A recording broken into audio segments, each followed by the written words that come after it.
Yeah, so lumbosacral angle appears.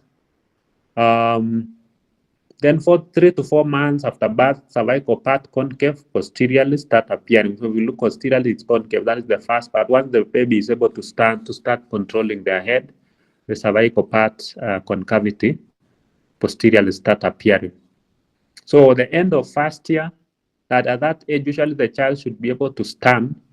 In pediatrics, you'll be able to talk about the various milestones. Milestone, basically, you're talking the child should be able to start maybe controlling their head at this age. They should be able to start sitting, start crawling at this age, to start standing at this age. Those are called milestones. And some children, of course, can have delayed milestones. For example, instead of a child being able to stand at the age of 1 year, they start being able to stand at the age of probably 2 years. So that will be delayed milestone. So at the end of first year, which most children will be able to stand, the lumbar part of the curvature start appearing, which will be looking at it posteriorly. It will be concave posteriorly. So those two, the lumbar part and the cervical part, will be considered as secondary curvatures. So curves in the sagittal plane of the vertebral column for an adult that is standing in anatomical position. So cervical curvature will be posterior. We're looking at it from posterior, it will be posterior concavity. Then thoracic region, looking at it from posterior, it will be posterior convexity, convex. And then looking at the lumbar from posterior, it will be concave, so posterior concavity. Then the sacral region will be the same, and the thoracic region, which will be posterior convexity. So you realize the cervical region and the lumbar region will be similar. They will all be posterior concavity. And then the sacral region and the thoracic region will both be posterior convexity. That is another. I think we have looked at the picture, at the diagram earlier. And then one thing you note that in pregnancy, during pregnancy, you realize during pregnancy, we have talked about the uterus that tends to be anteverted, and anteflexed. So as the uterus expands during pregnancy, the weight will tend to be pushed more anteriorly. And so this posterior lumbar concavity will tend to increase. Yeah, so there has to be increase in lumbar lordosis. So they usually in pregnancy, there is increase in lumbar lordosis. And I'm sure most of you have seen probably pregnant mothers, and you've seen that there seems to be that concavity and the lumbar seems to increase during pregnancy because of the adjustment of the weights.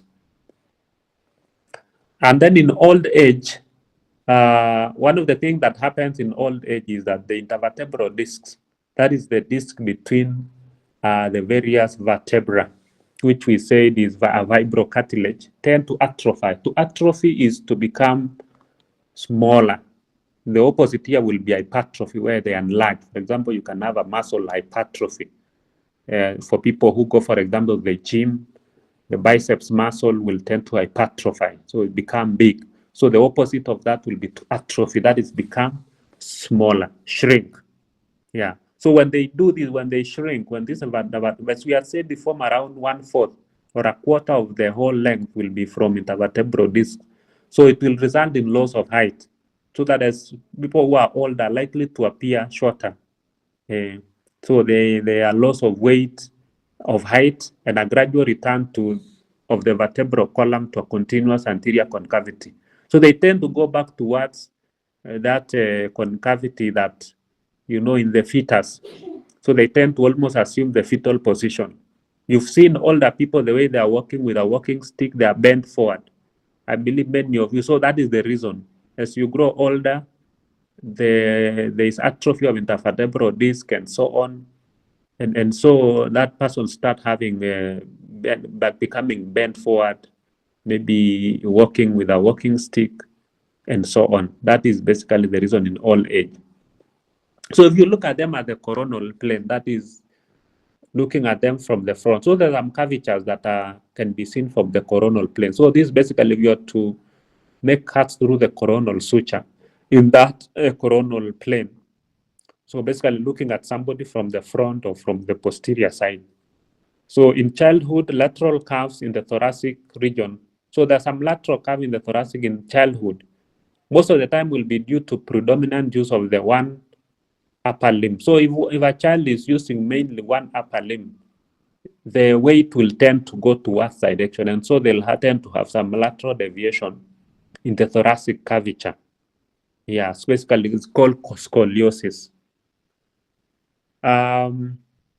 So you can have abnormal vertebral curves, as we've already mentioned, where you can have kyphosis, mainly the curvature that is there in the thoracic region, we consider it as kyphosis. But usually, when you talk about kyphosis, most of the time they use it to talk about exaggeration in the sagittal curvature present in the thoracic part of the vertebral column. And some of the causes can include crash fractures, TB spine, that is tuberculosis of the spine, that can cause collapse of the spine towards one side, and so you end up having lateral deviation. Can be because of muscle weakness, can be because of old age, that one we call senile. In old age, we can call it senile kyphosis. This is because of osteoporosis. That is basically the bones become weak or very loose, and then they actually fracture and so on. And so you end up with that large exaggeration in the sagittal curvature present in the thoracic part of the vertebra. So that kyphosis become exaggerated. So somebody is likely to look like they are bent forward. Yeah, exaggeration. That's called kyphosis. And then lordosis is looking at the lumbar region. So exaggeration in the sagittal curvature present in the lumbar region. Causes include pregnancy, as we've already said. During pregnancy, that lumbar lordosis tends to be exaggerated.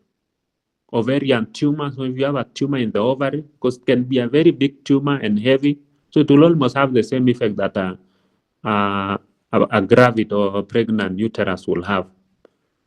And also another cause could be vertebral column, disease of the vertebral column. So if you have disease of the vertebral column that is causing them to collapse and so on at that lumbar region, then you are likely to have that sagittal curvature in the lumbar region exaggerated, and we call it lordosis. So lumbar lordosis. Then scoliosis. When we talk about scoliosis, this one tends to be lateral deviation of the vertebral column. As we had said, for example, in childhood, the lateral curves in the thoracic region can be due to predominant use of one upper limb.